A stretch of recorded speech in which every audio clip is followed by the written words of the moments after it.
आधे नौजवान, आधे बेरोजगार, वो रोजगार के काबिल ही नहीं है, अनएम्प्लॉयबल हैं। तो स्किल इंडिया क्या कर रहा था? स्किल इंडिया था या किल इंडिया था? वो क्या था? वो क्या था? क्यों स्कूल नहीं बनाया? और अब फिर बात हो रही है कि हम 1 करोड़ नौजवानों को इंटर्नशिप कराएंगे। ये सरकार बहाना ढूंढ लेती है किसी भी मामले में कंपनी को मदद करने का, कॉरपोरेट को मदद करने का। फसल बीमा में 3 गुना ज़्यादा कॉरपोरेट को दिया गया, 1/3 किसान को दिया गया।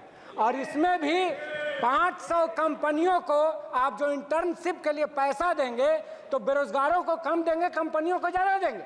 और उससे पैदा क्या करेंगे आप? अग्निवीर की तरह एक कंपनी वीर पैदा करेंगे, कंपनी वीर पैदा करेंगे।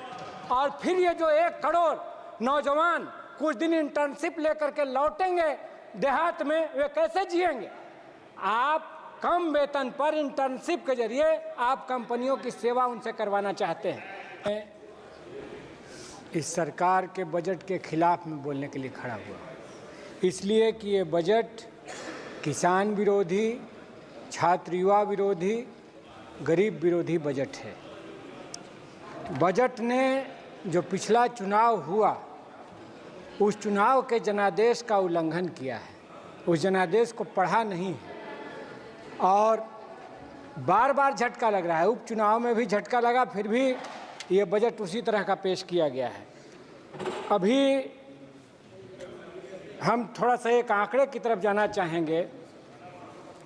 लगातार कृषि बजट घटता चला गया है। किसानों के खिलाफ ये है, 19-20 में 5.44% था टोटल बजट का,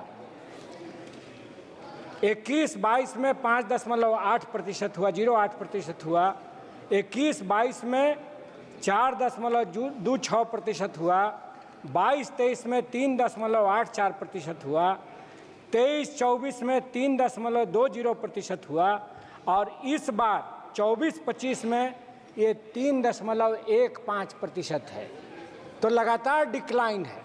लगता है जैसे बैठ करके कॉरपोरेट घराने इसको कैलकुलेट करते हैं कि कृषि को लगातार पीछे ढकेलना है।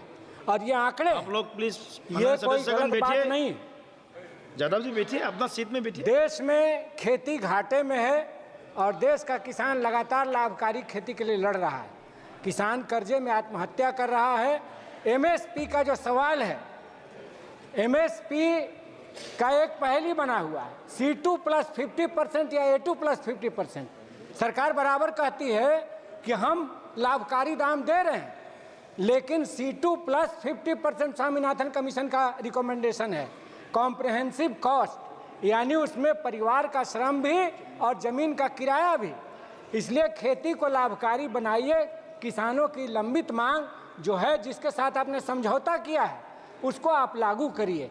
आपने लिखित दिया है बजाबता सिंघू बॉर्डर पर शहीद किसानों का स्मारक बनाने का, और ये तमाम चीज़ें। दूसरी बात मैं कहना चाहता हूँ, नौजवानों के प्रति भी यह बजट बहुत ही बेरुखी का इजहार करता है।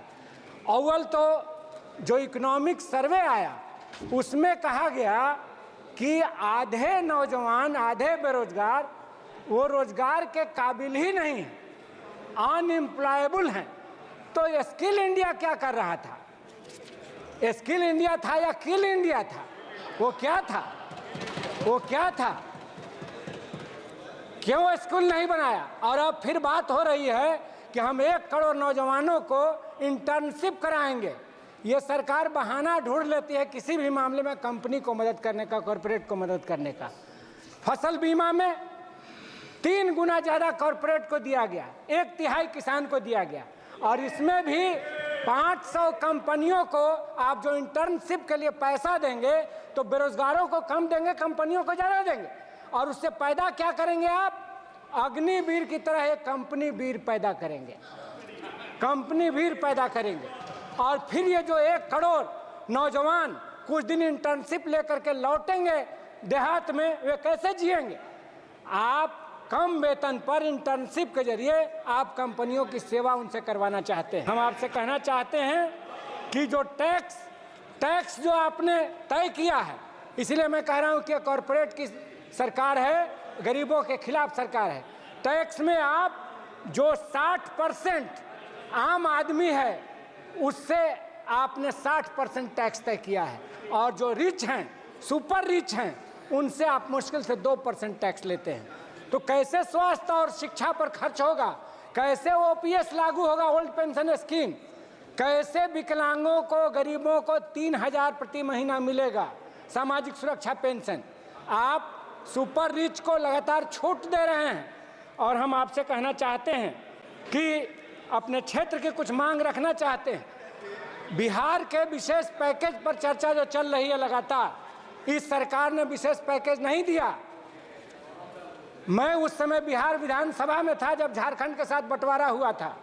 बिहार 450 करोड़ के डेफिसिट में था और झारखंड 2700 करोड़ के बेनिफिट में था। इसीलिए विशेष राज्य दर्जे की मांग उठी थी।